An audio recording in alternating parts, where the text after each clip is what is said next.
So now we are in a position to define production systems that works in such a way.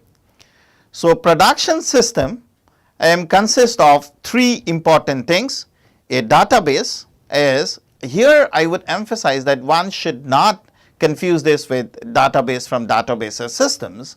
What we mean here is a unit that consists of rules and facts, okay, operations and control strategies. So these are the building blocks for constructing lucid descriptions of AI systems. So a production system consists of these three elements: database, operations and control components.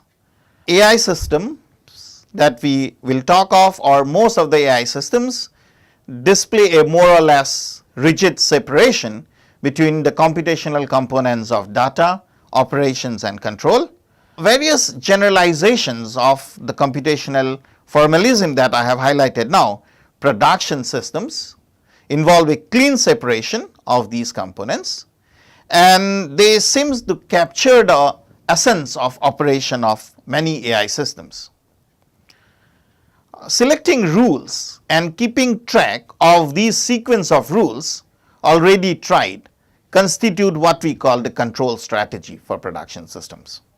The operation of AI production systems can thus be characterized as a search process in which rules are tried until some sequence of them is found, where I have finally arrived at the database, the facts that satisfy the termination condition. So to solve a problem using a production system, we therefore must specify the global database, the rules, the control strategy, and these three things together form what is called the production system. Now, getting to that stage, or transforming a problem statement into these three components of a production system, is the representation problem in AI. And once this is successfully done, then problem solving is about just searching in that problem space for the given goal state given the initial state. A production system consists of productions, that is the rules and the working memory of facts, that's referred to as the database, and the control strategy is about an algorithm for producing new facts from old ones. Now, as we have seen in the 8 puzzle example, a rule becomes eligible to fire when the conditions match some of the elements currently in the working memory, and as it matches its left side, the rule is fired and we have new facts, which is the facts that's generated on the right side of the rule. A control strategy determines which of the several eligible rules fires next. So it is important for us to realize what is the difference within production system versus conventional computation. There are several differences between production systems and conventional computational systems. In a conventional computational system, it is not that rules or section of programs can all access all units of the database. Here, the global database can be accessed by all of the rules. No part of it is local to any of them in particular. Rules do not call other rules. Communication between rules occur only through the global database. More important, production system structure is modular. Changes to any of the components can be made independently. Using conventional computation in AI applications is difficult. For if I change knowledge base, somehow my facts change, it would require extensive changes to the program.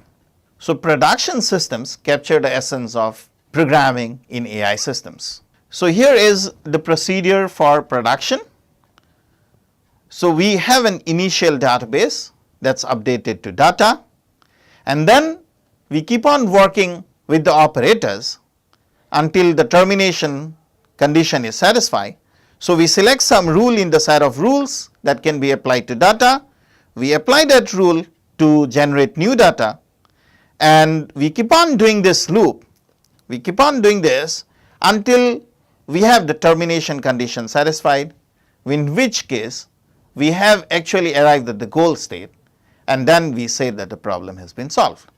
Let us now focus at the different control strategies. Selecting rules and keeping track of these sequence of rules already tried and the database they produce constitute what we call the control strategy for production systems. Operations of AI production systems can be therefore characterized as a search process in which rules are tried until some sequence of them is found that produce a database satisfying the termination condition. It is very important to understand the computational cost involved in AI production system. That comes to us from the understanding of how much amount of information or knowledge is being used about the problem. Now, an important characteristic for selecting rules is the amount of information or knowledge about the problem. At the uninformed extreme, when we do not know anything about the problem, the rule selection can be made completely arbitrarily. It doesn't matter which rule I select because I don't know anything about the problem at all. At the other extreme, when I know almost everything about the problem, I have the informed extreme. The control strategy is guided by the problem knowledge, and this guidance is great enough to select a correct rule every time. So overall computational cost of an AI production system can be thought of to be two major categories of cost. One that comes from the rule application and the other that comes from the control strategy. The rule application cost in the uninformed control system, we have to try a large number of rules to find a solution, and therefore we have a high rule application cost. Whereas in terms of control strategy, when we have uninformed control system, arbitrary rule selection need not depend on costly computation. Therefore, we have a very low control strategy cost. So when we have uninformed control system, the rule application cost is very high, for we need to try a large number of rules, whereas for the same uninformed control system, the control strategy cost is very low, for rule selection will not depend on costly computation. Let us look what happens on the informed control system. In an informed control system, the production system is directly guided to the solution, and therefore we have very less rule application cost. Whereas to inform about the problem domain, there is a huge cost in terms of storage and computation, and therefore we have very high control strategy cost. So rule application cost, when I am talking of informed control system, is minimal, whereas control strategy cost, when I am talking of informed control system, is high. So here is a comparison of the rule application cost and the control strategy cost. This side we have the computational cost, and here we have the informedness.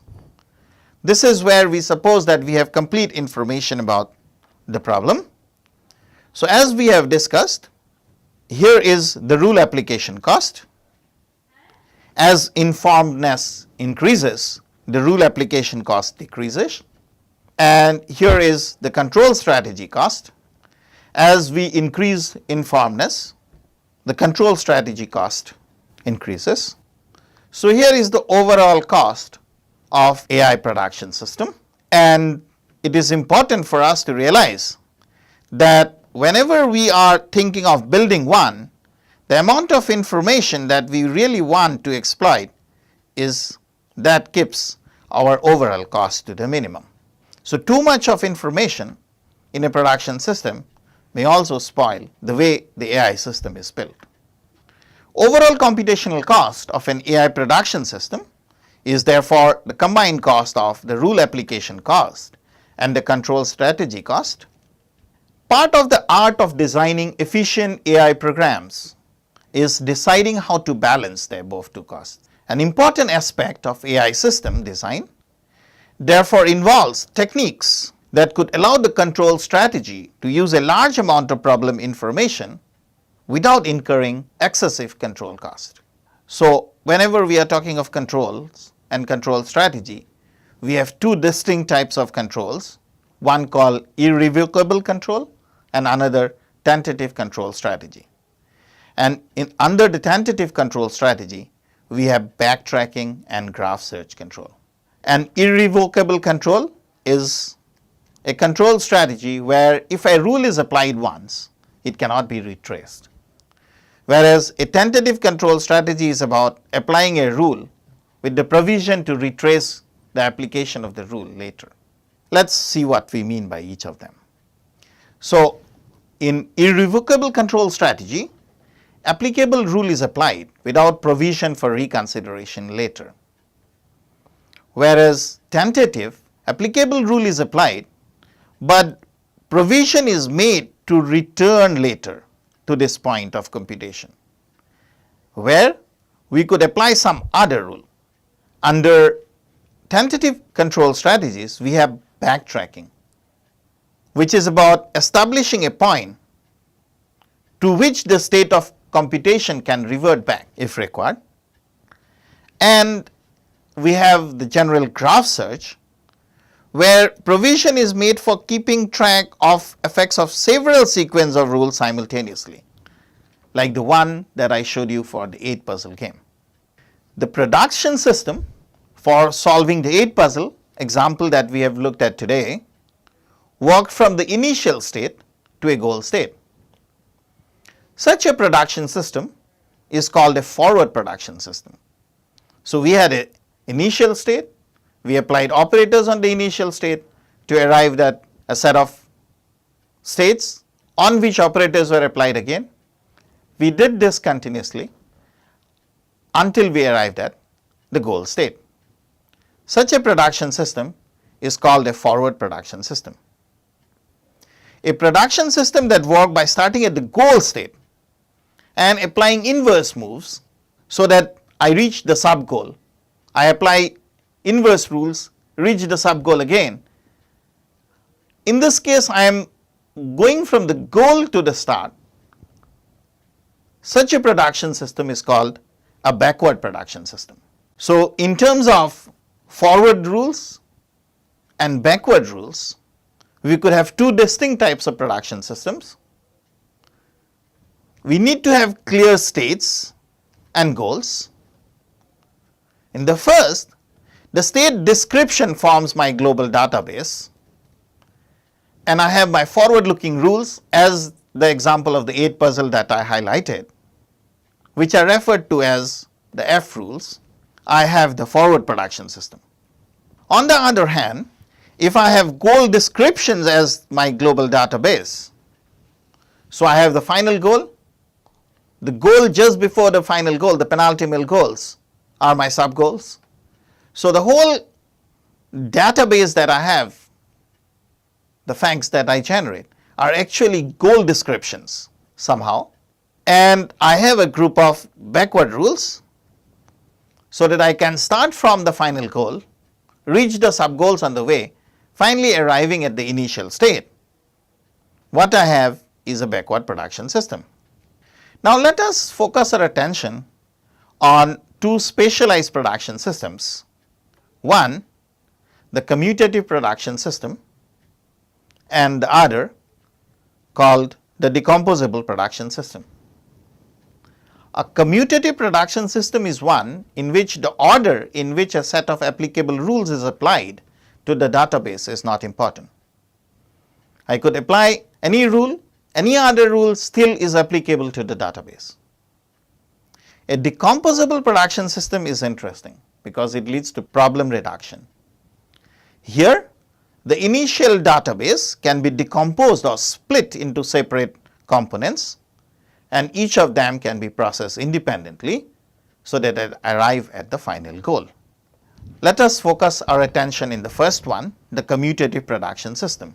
A production system is commutative if it has the following properties with respect to a database D. Number one, each member of a set of rules applicable to D is also applicable to any database produced by applying an applicable rule to D. So, let us look at this example that I have highlighted at the bottom of the slide. I have a starting state S0 on which a rule R1 is applicable. So, I have S0 on which I apply R1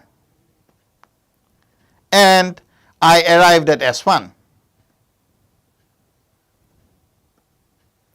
Now, R1 was a member of the set of rules applicable to this, and this is the database produced from this. It is interesting to note that R1 is still applicable to S1. I can still apply R1 to this state if the system that I am talking of is a commutative production system.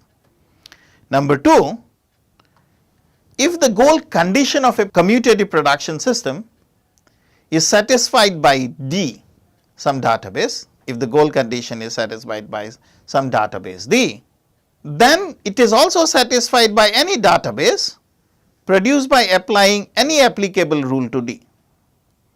Because of the very fact that I can still apply all the rules to that database that is produced out of this, so this is going to be true. So, let us say SG satisfies my rule, but then we know all of the rules that were applied up till now could also be applied here, R1 or R2 or R3, and I still would have SG possible, and therefore, the goal condition satisfied by D, then it is satisfied by any database produced by applying any rule applicable to D. Finally, the database that results by application to D any sequence composed of rules that are applicable to D is invariant under permutation of the sequence, and that is very important. Here I move from S0 to SG by applying, let us say, rule R1, then R3, then R2. I should be able to go not only in this sequence from S0 to SG, I should be also able to go from S0 to SG in another sequence where it could be like R3, then possibly R1 and then possibly R2. If this is possible, then the production system is said to be commutative. So, here I have S0 to S1, I can still apply S1, then I can apply some rule and reach S3, and then I can still apply R3 onto S3, and application of R2 I can reach SG. Now, here I have arrived at from S0 to SG using R1, R3 and R2, but any other combination of these three could also take me to SG if the system is a commutative production system. So, I could arrive at S2 applying R3, from there I could still apply R1 and arrive at S3, and from S3 I could apply R2 and arrive at SG again, which is my goal state. So, given this start state and goal state, any rule that is applied in D is still applicable to the database resulting out of D, that is property 1.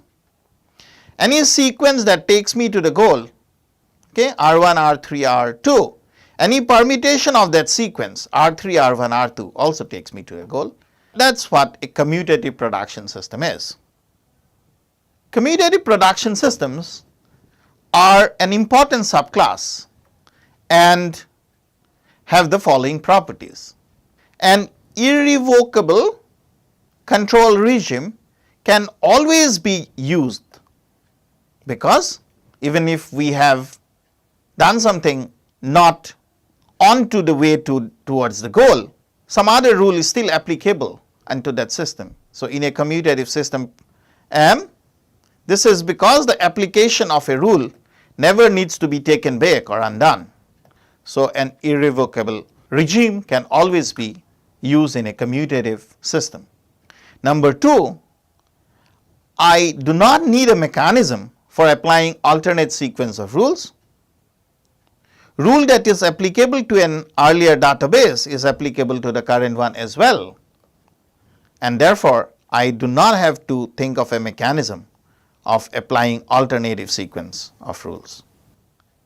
So, one needs to understand that in a commutative production system, I may have inappropriate rules, but the inappropriate rule will only delay but never prevents termination, and this is very, very important for commutative production systems. Let us now look at the other form of production system that we have highlighted in the beginning, the decomposable production system. In order to understand decomposable production system, let us consider an initial database which is C, B and Z, and the production rules are based on the following rewriting rules. C could be written as DL, C could be written as BM, B could be written as MM, and Z could be written as BBM.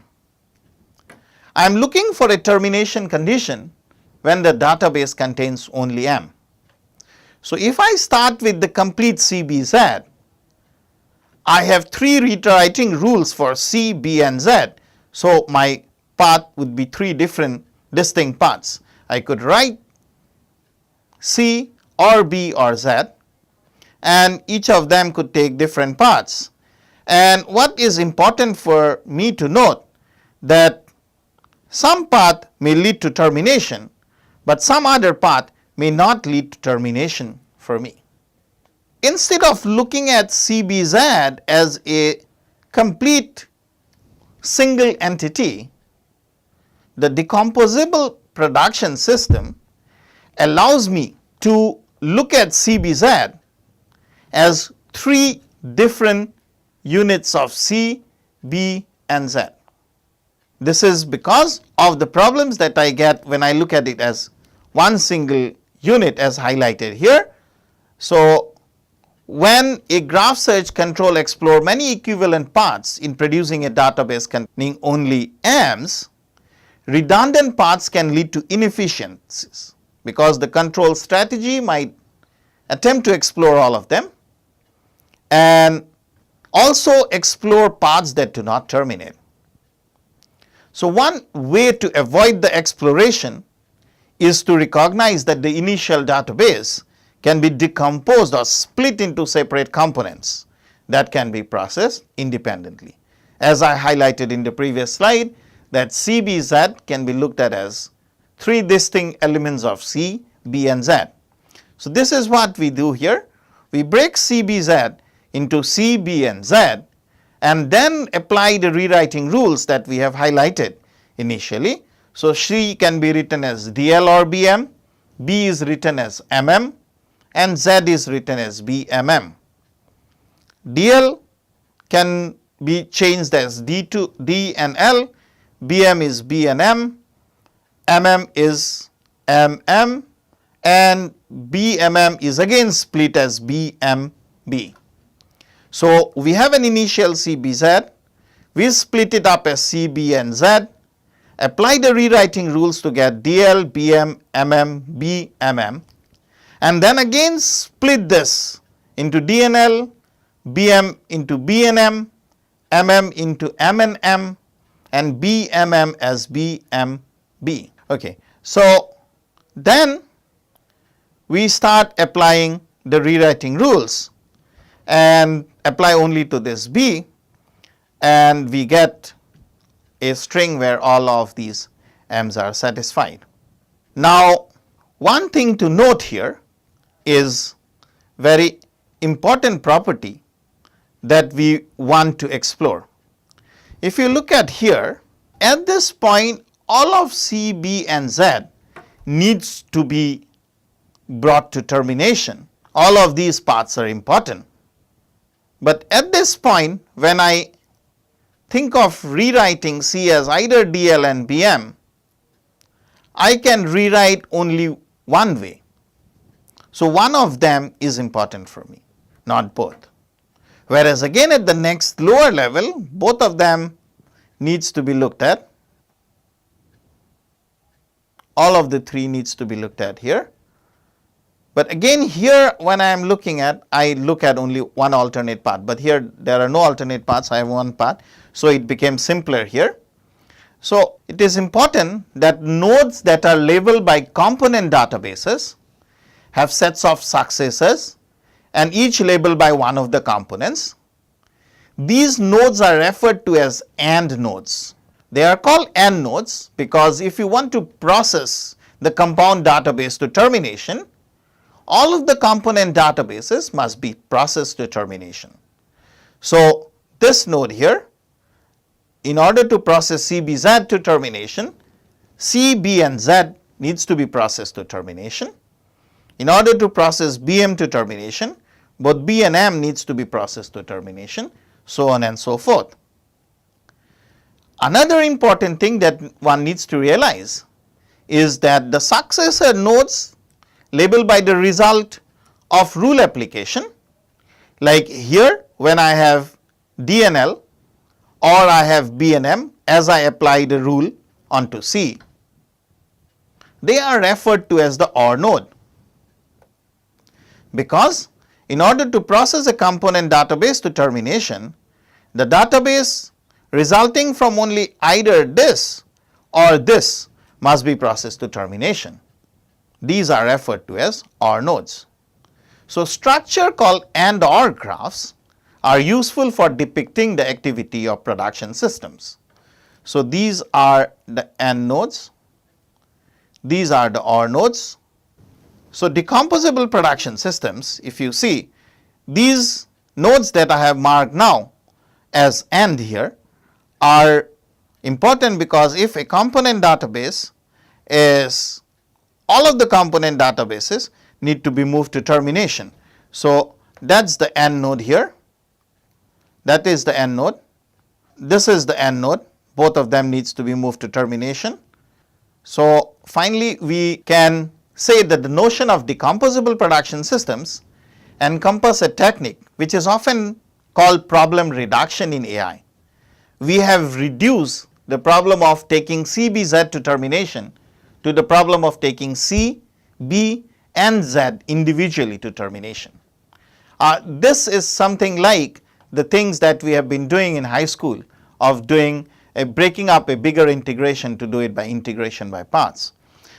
So problem reduction idea usually involves replacing a problem goal by a set of sub goals such that if the sub goals are solved, the main goal is also solved.